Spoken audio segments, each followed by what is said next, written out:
Si vous en êtes d'accord, nous pourrions commencer cette séance qui est très attendue, effectivement.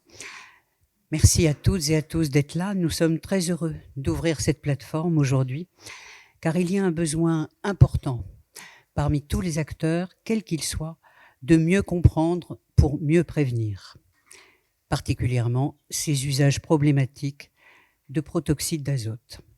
Nous sommes réunis dans cette salle avec des acteurs institutionnels, ARS, Métropole, Mairie de Toulouse, Préfecture, que nous remercions de soutenir ces plateformes, et des acteurs de terrain spécialisés en addictologie et en prévention au sens très large, et particulièrement qui sont en première ligne dans les quartiers politiques de la ville. Et je remercie nos 3 invités d'avoir fait le chemin jusqu'à nous. Et je vais vous présenter dans un instant Johan Gickel, sociologue, le docteur Léa Charrier, addictologue, et Virginie Morette, infirmière addictologue. Nous avons un problème, et pourtant, c'est une vieille histoire du 19e siècle. Si j'en crois la fiche proposée par l'équipe, et particulièrement Soisig Bonneron, laughing gas. Qu'est-ce que ce laughing gas vient faire au 21e siècle ? Plus récemment, des amis médecins, infirmiers, m'ont dit en avoir utilisé lors de leur vie étudiante sans qu'il n'y ait jamais eu de problème. Aujourd'hui, des tonnes de bonbonnes dans la France entière, des préfectures qui interdisent sur leur département, des mairies dans leur ville, on interdise l'usage sur la voie publique. L'usage est interdit aux mineurs et une loi est en préparation actuellement dans le cadre de la loi beaucoup plus large Riposte. Et d'ailleurs, les effets de cette loi seraient très probablement à mieux anticiper. Les services d'urgence reçoivent des blessés de la route, des personnes présentant des troubles psychiques, neurologiques, nous allons le voir. Mais de quoi cet éclat de rire, quand ce n'est pas un éclat du pire, est-il le nom ? 12% des 16-30 ans en consomment aujourd'hui. Ce chiffre a doublé en 4 ans. Aujourd'hui, le nombre d'expérimentateurs consommateurs réguliers est de 3%. Dans le même temps, 2 études de Santé publique France, tout à fait du début juin, confirment la dégradation de la santé mentale de la population et particulièrement chez les jeunes qui présentent des troubles dépressifs, des idées suicidaires ou encore de forts sentiments de solitude. De quoi cet usage dans des ballons d'enfants est-il le nom ? Quel contexte faut-il relier pour donner du sens à cette pratique émergente, je devrais dire explosante ?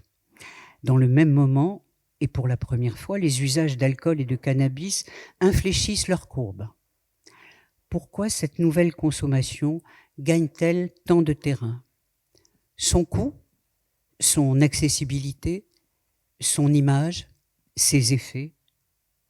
De quoi ce rire est-il le nom ? Peut-être n'y aurait-il pas suffisamment de quoi rire ?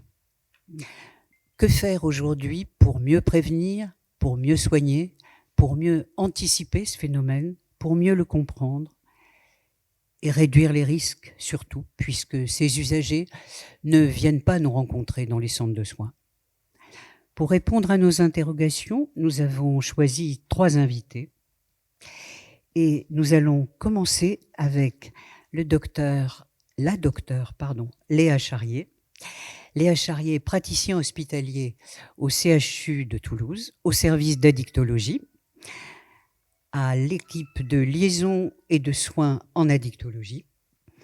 Équipe de liaison qui, vous le savez, a pour particularité d'aller, comme son nom l'indique, dans tous les services de l'hôpital où des personnes présentant des problématiques d'addiction sont hospitalisées. Après avoir été médecin-chef dans le service d'addictologie au centre hospitalier de Montauban. Virginie Morette, vous êtes infirmière en addictologie, vous aussi au CHU de Toulouse, dans ce service depuis 5 ans, mais vous aviez travaillé auparavant en réduction des risques. Alors, comme nous l'avons évoqué, ensemble, les patients arrivent vers vous non pas à partir d'une demande de soins, mais en raison d'un état sanitaire préoccupant. Alors, nous sommes intéressés évidemment pour connaître leur profil. Pourquoi ce produit? C'est une énigme. Quels sont les signes cliniques que vous rencontrez? J'imagine autant neuro que psychiatrique que traumato. J'imagine aussi que pour une bonne part d'entre eux, il n'y a pas de demande de soins. Alors, arrivez-vous malgré tout à faire passer des messages? Arrivez-vous à construire quelque chose autour de la réduction des risques? Et une dernière question, l'usage récréatif est-il clairement non dangereux?